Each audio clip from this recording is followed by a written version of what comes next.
Čau, kur uz tevi jāskatās? Jā. Jā, čau. Čau. Klausies, kāda ir tava ikdiena šobrīd pēc Britain's Got Talent? Man ikdiena ir daudz neatšķirās no iepriekšējās ikdienas, izņemot dažreiz, kā cilvēki atpazīst mani un pienāk klāt un pasaka, ka viņi patīk man jogi, bet tā pārsvarā viss pārējais ir kā jau bija iepriekš. Ko tu dari Londonā? Cik ilgi jau te esi?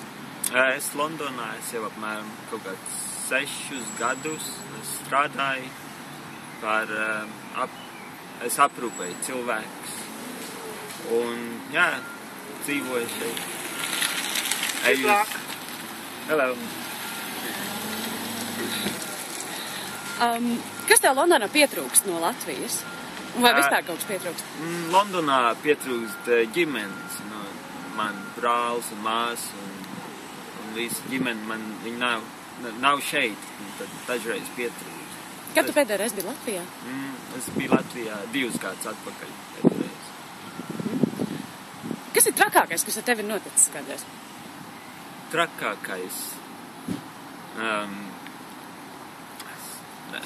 Man liekas, ka es nemāku pat teikt. Šis ir viens no tiem jautājumiem, kur jādomā. Vai tu zini kādu no Latvijas Twitter?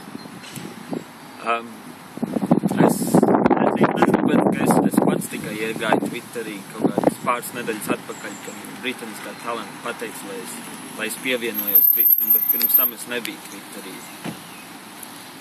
Kur ir smukākās meitenes pasaulē? Latvijā. Latvijas smukākā meitene? Latvijas smukākā meitene.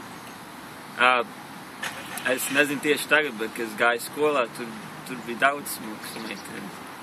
Negribu minēt vārdus, bet tur bija daudz smukas meitenes.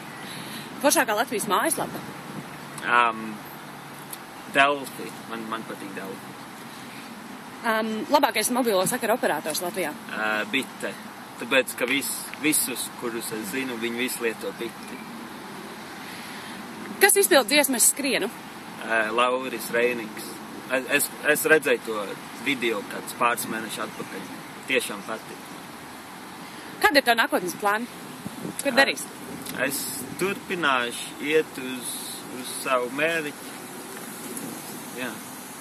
Pasaki mums kādu joku tagad. Are you well? No, you're not well. You're a person. Paldies tev. Jā, par ko? Paldies.